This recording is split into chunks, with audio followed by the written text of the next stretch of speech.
Bismillah, alhamdulillah, wa salatu wa salam, ala rasulillah. Alright, we need to get through this material because we've already been on this chapter too long. So we're starting at the top of page A16. Allah subhanahu wa ta'ala is Al-Kareem, the most generous. Aisha, read. Allah subhanahu wa ta'ala is Al-Kareem because He is the most kind, noble, and generous. He constantly gives the most precious gifts. He gives us loving parents, good health, delicious foods, refreshing drinks, beautiful clothes, and many other physical gifts. He also gives us the gift of Islam and all the right spiritual benefits that come with it. Allah gives His precious gifts even to those who may not deserve them, like evil people and criminals. He gives them many chances to choose to be good. Okay, so write in your notebook what I put on the board here. Allah subhanahu wa ta'ala is Al-Kareem, the most generous. He gives His blessings to everyone, those who deserve it,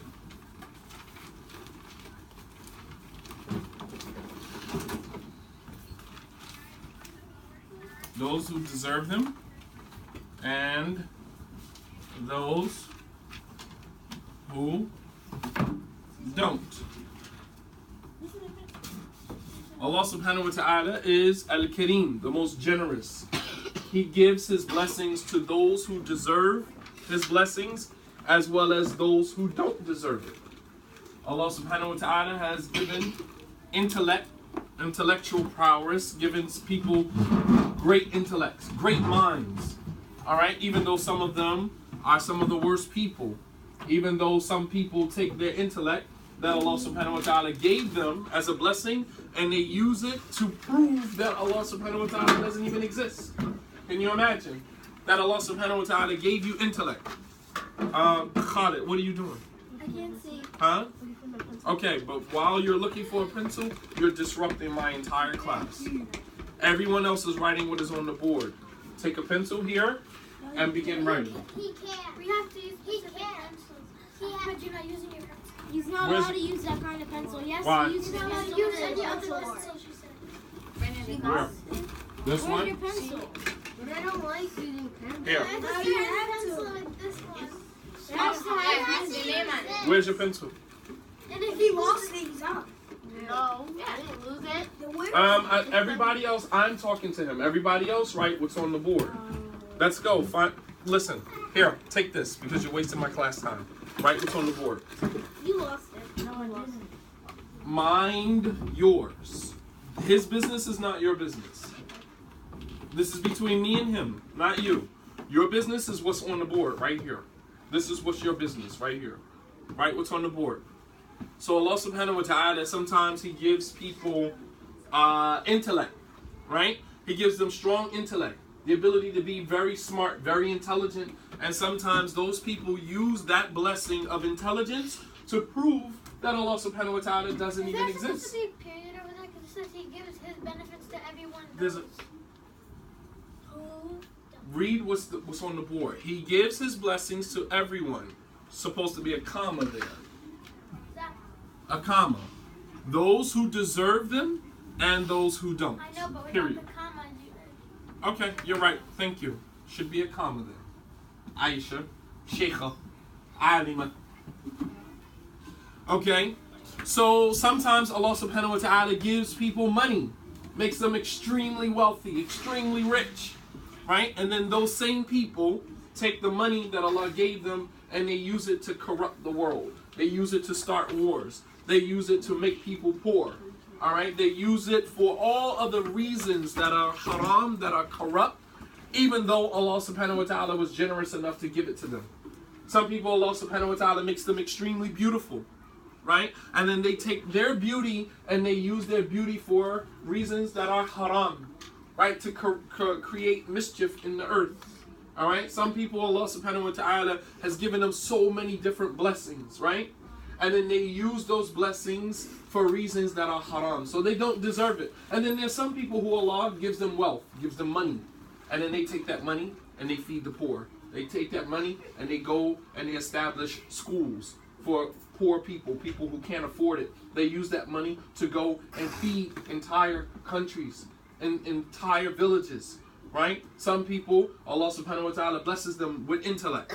They're smart, and they use their smartness, Ummah, to write books, volumes and volumes of books that benefit generations, right? Scholars in Islam who have spent their entire lives studying Islam, writing books on Islam, and we have those books today in our libraries that we benefit from today, right?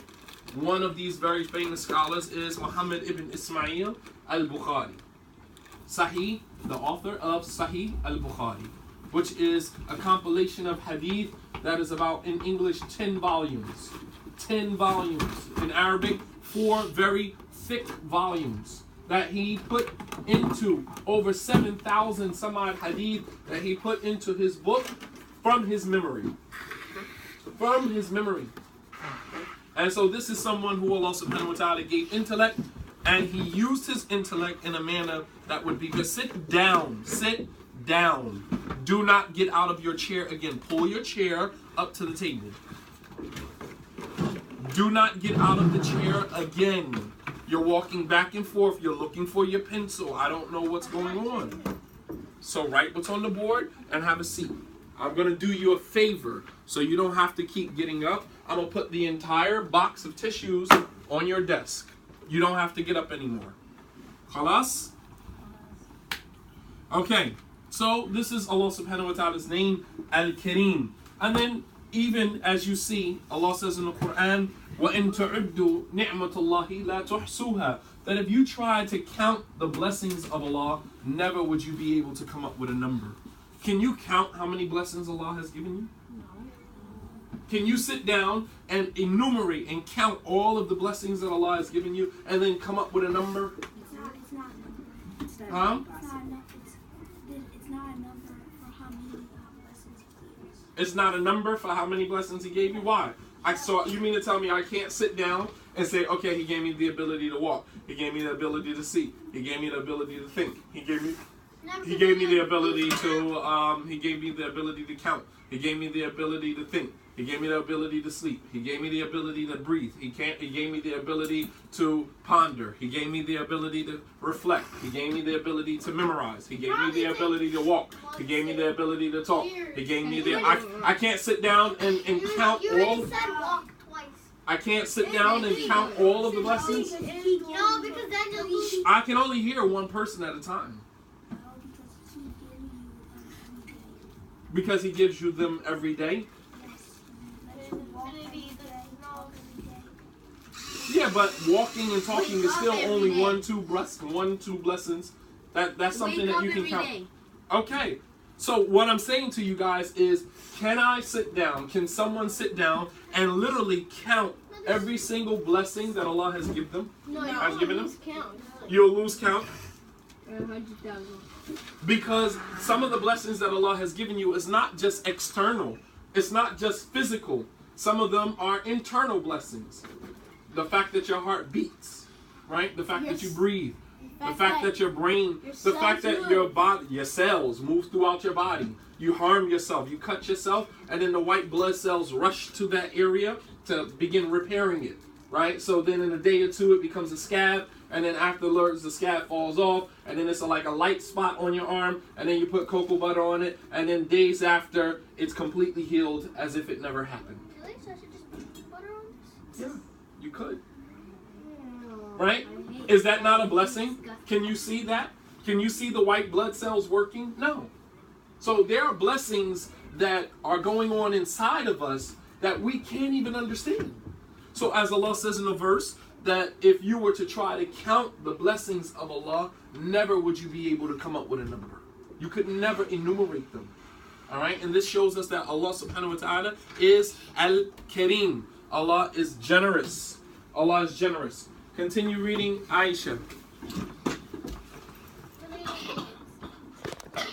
So we're talking about other related terms of Allah subhanahu wa ta'ala's karam, or His generosity. There are other names of Allah that are connected to this name, and we're going to read some of those. Related names. And Mubin, the giver of wealth, and Bad, Al-Mughni. Al-Mughni. Allah subhanahu wa ta'ala is Al-Mughni. What does Al-Mughni mean? He is the one who gives wealth. Alright? Is that not generosity? If you give somebody money, is that not you being generous to the person? Yes, absolutely. Go ahead, continue. Al-Bar. Allah is Al-Barru Rahim. He is Al-Bar, the giver, the gracious giver. Alright? A person who is Bar is a person who is righteous, a person who is generous, a person who is nice. Right? And this is one of Allah subhanahu wa ta'ala's names. So, right, Al-Kareem, and then off to the side, two names that go along with Al-Kareem, Al-Mughni. Al-Mughni and Al-Bar.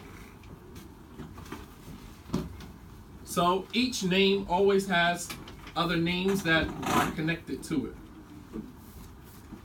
Al-Mughni and Al-Bar. So Allah subhanahu wa ta'ala is Al-Kareem. And write the name in Arabic. I wrote it in Arabic on the board purposely. I did. Write it in Arabic. Why do you think that I wrote it in Arabic when some of you don't know Arabic, some of you can't read Arabic? All right, why did I write it on the board in Arabic? Yes. So we can. Go ahead. Why did you use your hand? So I forgot. so you can do what? What do you say when you sneeze? Yarhamukallah. Huh? Why did I write it on the board in Arabic? So you can memorize it in Arabic. So you can memorize it in Arabic. No, deeper than that. Give me that. Why did I write it on the board in Arabic? Huh? So we can read it. So we can read it? Okay, And that's one reason. understand We can read it and understand it. That's what I said. I wanted to write it on the board so that you can recognize it when you see it. Alright? When you see Allah subhanahu wa ta'ala's name, when you see this symbol, right? No matter where you are, you know that that is Allah's name. No matter where you go in the world, when you see that sign, you know that that is Allah's name. Even if you don't really know how to read it. It's the symbol. Symbols. So when you see Al-Kareem, when you see this word, no matter where you see it, automatically when you see it, you're going to say, oh, I recognize that word. I recognize that. Even if you don't know how to read it. You understand? Human beings, we function based on symbols. We communicate with one another based upon symbols. Little children, when they see the McDonald's arch, they don't know how to read. They don't know that that is the letter M for McDonald's. All they know is what? When they see the sign, they say McDonald's. They already know. Right? Dunkin' Donuts. Children don't know how to, I have a 2-year-old. He doesn't know how to read. But when he sees the double D, right, he automatically knows, Daddy, can we go to Dunkin' Donuts? He already knows that it's Dunkin' Donuts. Why? Because it's a symbol. It's a sign. You understand? So we process things in our minds by seeing things that symbolize other things. So when you see the word Kareem, you never know where you may be later on in your life, and you see that word, and you're going to say, I know what that means. I've seen that before. I've seen that word before. That's Allah's name, Al-Kareem. You guys following me? Yeah. Okay. I need another reader. Me. Another reader. Wahida. Wherever she stopped. If you don't know where she stopped, then I'm going to find someone else to read. Nope, because you wasn't paying attention. Go ahead. Khalifa. Allah is watchful because he can see. Everyone got this? Sorry. Yes, Everyone got he can this? see and hear. Yeah. No, we're reading from here. Always be generous and giving even to those who are not generous with you. Stop. Always, did you hear what he said? Always, Umar, be generous with people. Just like Allah is generous, you always be generous with people even though they don't deserve it. All right? That's very hard to do. Let's say one day you're in the lunchroom and your friend has some M&Ms, or a person sitting next to you has some M&Ms, and you say, hey, can I get a couple of those? And they say, no, I only got a couple left. And they got a whole bag, but they say, no, I only got a couple left. I'm sorry. Right? Okay, and you say, all right, cool, not a problem. All right, 3 days later, you tell your mom, or your dad, can you buy me some M&Ms? They buy you M&Ms. And you take them to school the next day, and now you're sitting in the lunchroom, and the person comes to you and say, oh, can I have a couple of those? This is very hard to do, because as a human being, we usually tend to do to people what they do to us, right? But Islam is teaching us to do the exact opposite. Understand that Allah subhanahu wa ta'ala is the most generous. Allah gives you even though you don't deserve it. Allah gives His blessings to people even though they don't deserve it. So at that very moment when the person says, can I have a couple of your M&Ms? Usually we would go back to the couple of days earlier when I asked you for some of your M&Ms and you told me no, then we would say, what? No. We would say no. All right, but that is not generosity. Generosity is not giving only when the person deserves. It means giving even when they don't deserve it. And that's what separates Allah from us. Yes, no, I don't think so. She had a doctor appointment. She said she sent you an email.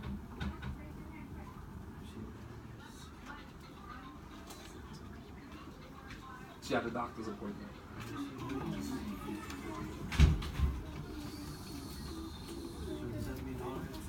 No. I think she said she'll be here like 12.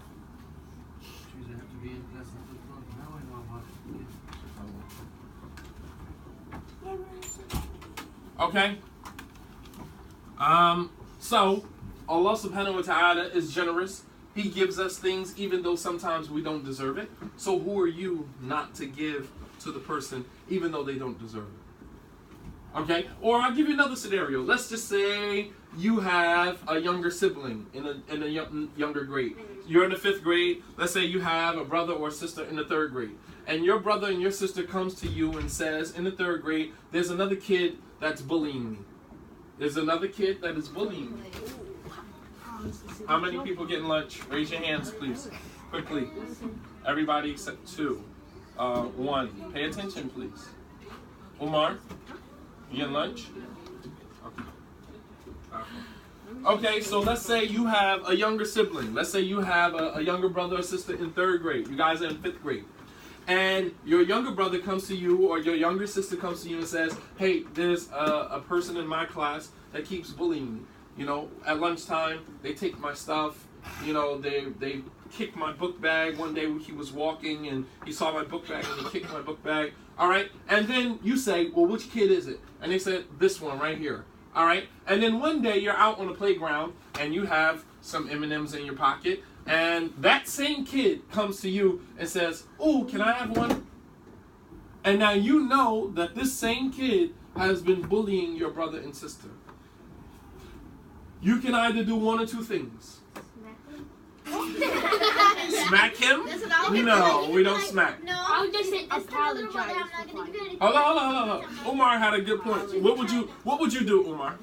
I would just say apologize to my brother before you do. I will give you an M&M provided that you go and you apologize to my brother. Yes. Okay, that's one way. That's one way. Okay. Khalid. Excuse me. Huh? I'll give you an M&M if you apologize to them and stop bullying them. Well, that's the same thing Umar said. Is there another way to handle that, Aisha? A generous way. We all know the mean way. The mean way would be, no, get out my face. I'm not giving you nothing because you're bullying my brother. Excuse me. Hold up. Go ahead, Aisha. I'll give you an Stop, Umar. M&M. If you stop bullying my brother, don't bully any other kid. Be nice, be kind. And if someone asks you for something, you give them. Okay, so Aisha took this as a teaching moment. All right? This is what is called a teaching moment. That means that when somebody does something wrong, a teaching moment, sit up off of the thing. A teaching moment is when somebody does something wrong. No, she's absolutely right. You teach them a lesson. You teach them a lesson in a good way, right? You take the opportunity to say, hey, listen, I'll give you an M&M. And number 1, you have to apologize to my brother or my sister. And number 2, do not bully anybody else. Not just don't bully my brother or sister, but don't do it to anybody else either. And number 3, be generous too. Pay it forward. Meaning, if I'm being generous to you, giving it to you, then that means that if somebody asks you for something, then you should be generous to them. Very good, Aisha. Very good. It's a teaching moment. All right, and it goes back to what we talked about yesterday, and that was one of the 4 things as it relates to learning the names and attributes of Allah, which is what? What was number 3? Practice Allah's names in your life. Hussein. Sorry. Stop. Sorry. Put your hands on top of your desk. Pull up to your desk. You didn't have breakfast this morning? No. My sister Elena. Huh? No. Okay. I'm sorry. You didn't have breakfast this morning. If I had breakfast, I would give you my breakfast. Donuts. Okay. I don't have breakfast. Okay. So, Yusuf said one of the 4 things that we learned as it relates to the names and attributes of Allah, Wahida, was to practice them within ourselves. So it makes no sense to learn that Allah is generous and then not practice being generous. Why are you learning it then? Why are you learning that Allah subhanahu wa ta'ala is generous if you are not going to practice being generous to other people? Why are you learning it?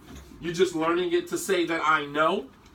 Don't you know that in Islam, when you learn something, you are responsible for teaching it and practicing it? If you learn something in Islam and you do not practice it, guess what? You will be accountable in front of Allah subhanahu wa ta'ala. You understand? Allah will hold you accountable for learning something and then not practicing it. Allah says in the Quran, Ya ayyuhalladhina amanu, lima taqulu ma la taf'alun.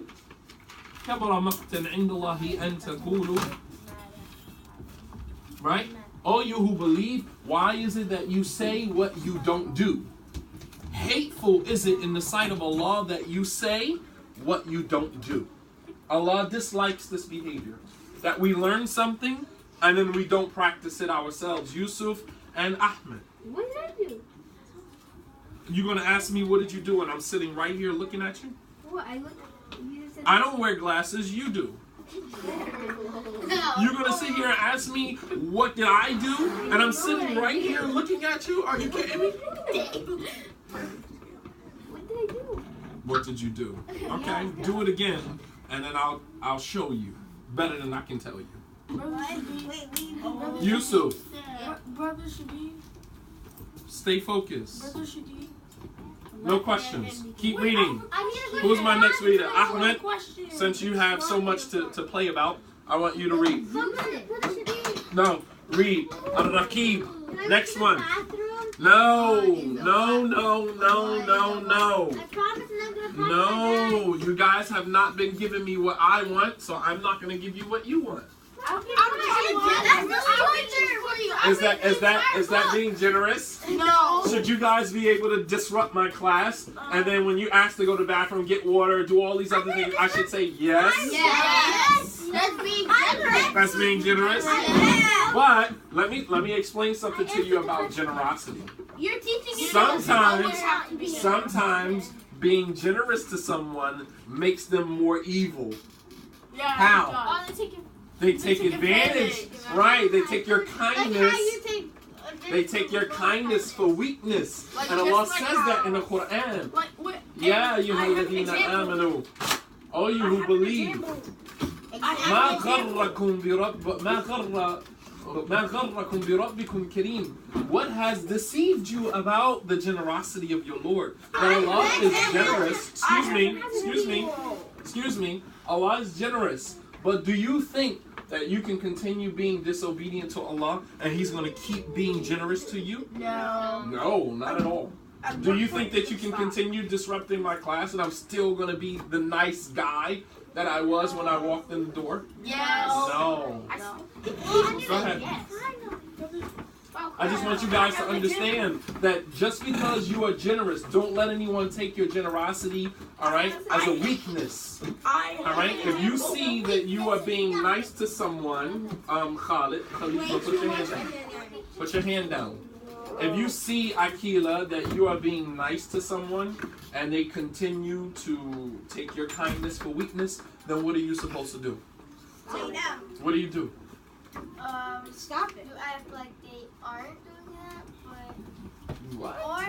Or like No, like Yusuf said, you stop. Because you see that this person, you see that this person is taking your kindness for weakness. Even Allah subhanahu wa ta'ala tells us, don't take his kindness for weakness. نَبِّئْ عِبَادِي أَنِّي أَنَا الْغَفُورُ الرَّحِيمُ وَأَنَّ عَذَابِي هُوَ عَذَابٌ أَلِيمٌ. That tell my servants that indeed I am forgiving and merciful, but tell my servants that my punishment is also painful. That Allah will forgive and he will have mercy, but Allah will also punish you. Don't take his kindness for weakness. Okay, Ahmed, read. Bottom of page A17. Allah is the watchful because he can see. Where are you reading? Oh, Allah is the watchful. That's what he said. I didn't hear that. Allah is the watchful because he can see and hear everything. He watches every activity in the whole universe at the same time. He is aware of all that we do, no matter where we are. Allah watches over us at all times to protect us from others and from ourselves as well. For example, sometimes Satan wants to tempt us to do wrong, but we remember Allah is watching, so we stop others. Okay. Other times Allah may stop us when we try to do bad things. Sometimes bad people may try to hurt us, but Allah will not allow them to harm us. Okay, so now we're going to talk about the second name of Allah subhanahu wa ta'ala, Ar-Raqib. Ar-Raqib, and that means that Allah subhanahu wa ta'ala is the one who watches over you. Where's your notebook? Right here. Where's your notebook?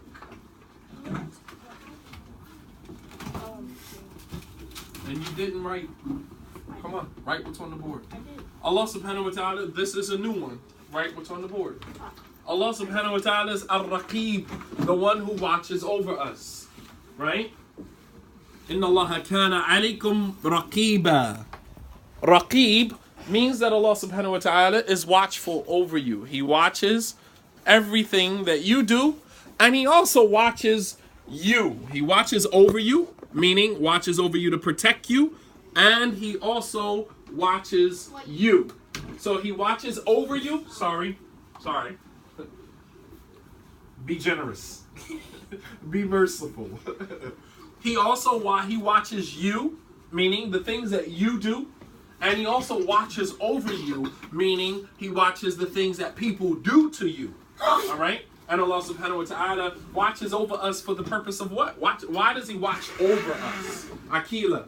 He watches over us to protect us. He He watches us because he wants to see our actions. And Very good. Akila said that he watches over us as a form of protection for us. So he watches over us to protect us. And then he watches us also to protect us from ourselves. All right? Let me add that. So he watches over us. Let me put that down at the bottom. So one, he watches over us.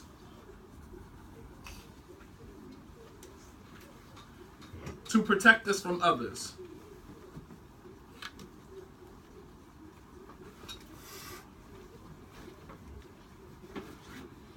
He watches over us to protect us from others. And number two, he watches us to protect us from ourselves.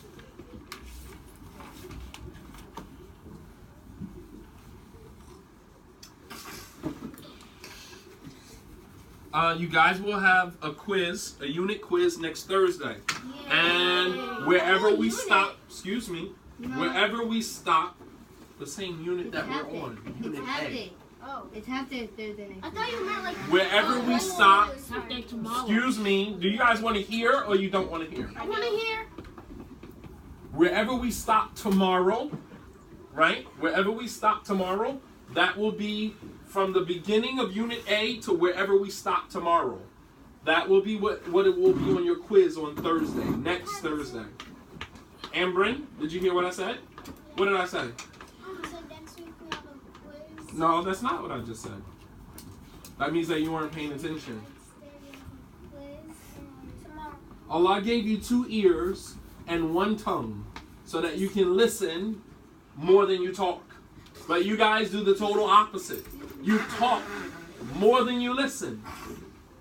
You talk way more than you listen. You barely listen to anything, but you're constantly talking all the time. I just find that amazing.